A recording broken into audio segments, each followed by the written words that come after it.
Star Wars The Rise of Skywalker is said to be a Star Wars film full of twists and turns, as well as revelations that will lead to saga-wide implications in this story by director J.J. Abrams. This is Mike Zero. Make sure to subscribe if you're new to the channel for future Star Wars content. So what's really exciting about Episode 9 is that we do know that this film really is going to be a revelation movie at the end of the day, and is really going to set itself apart from all the previous 8 Star Wars films, which honestly is great because, well, this movie really is the culmination of the Skywalker saga, and is going to introduce many different aspects of the Star Wars franchise that we, the fans, have never seen before in Star Wars history. Now, these past couple of weeks or so, we've been learning a whole lot more about this film, and when it all comes down to one of the concept art descriptions, this is where things begin to get very intense for the Dark Acolytes, Darth Vader, and even the Knights of Ren. Now, specifically, what's really intriguing about all of this is that a description of one of the pieces of concept art where it's described to be set on the world of the Acolytes of the Beyond, where the scene is dubbed as Darth Vader's Ritual. It said that the environment shows 9 cloaked figures standing in a circle around a stone structure that deeply mimics Stonehenge, where Darth Vader's charred armor is seen in the middle, laying on the ground with ancient statues surrounding the Vader armor.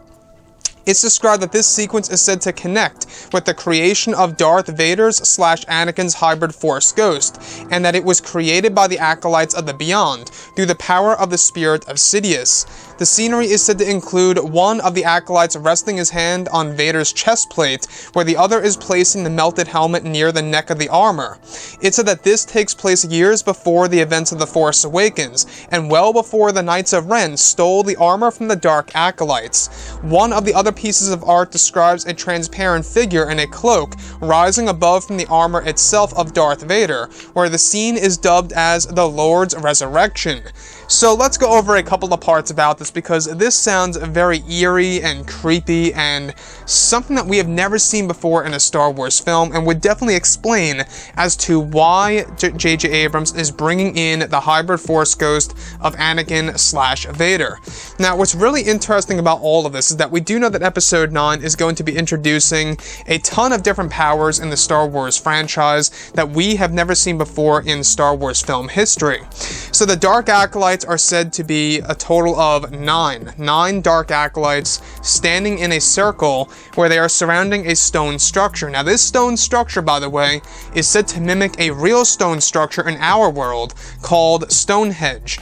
Now, this actual stone structure that mimics Stonehenge is said to actually have Darth Vader's armor in the very center of it all, where ancient statues of ancient Sith are surrounded by Darth Vader's statue, surrounding Darth Vader's statue. And now this is all said to be performed by the power of the spirit of Sidious, and is directly linked to the existence of Darth Vader's hybrid Force Ghost, the original idea by J.J. Abrams in The Force Awakens that never made it to the final cut of that movie. So you can really see what they're trying to do here. They're really trying to implement a lot of different ideas of resurrection in Episode 9. And this also ties directly into what we heard a couple of months ago, that resurrection is going to be a key element in Episode 9 for multiple characters in this movie. So the Dark Acolytes, we do know that at least in present time, we're going to have one Dark Acolyte in existence that is eventually going to be taken over by the spirit of Sidious. So what's really exciting about this is that this is also diving into original ideas of The Force Awakens that were put to the wayside and were abandoned by J.J. Abrams that are now actually coming back to life in Star Wars Episode 9. Now, this is said to take place years before the events of The Force Awakens, as well as years before the Knights of Ren were able to steal Darth Vader's armor and his melted helmet, and before they were even able to give it to Kylo Ren. Now, what's really exciting about this, though, is that it does tell us a little bit more about the origins of the Acolytes of the Beyond and what the Beyond really is. Now, do note that this takes place on a world that belongs to the Dark Acolytes, so it seems like the Beyond itself is going to be a star system of some kind, or maybe even a different realm that contains a world, if you will.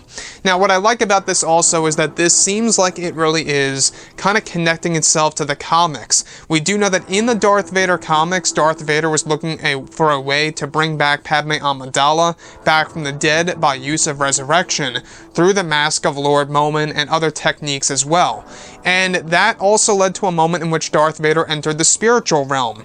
So this is a real thing. This does exist in canon material. This is not, legends or anything around those lines. And we also know that J.J. Abrams wants to connect this movie to, of course, the existing comics, the books, the novels, etc., to really tie it all together and to attract and gravitate towards all Star Wars fans on different mediums of the Star Wars franchise overall.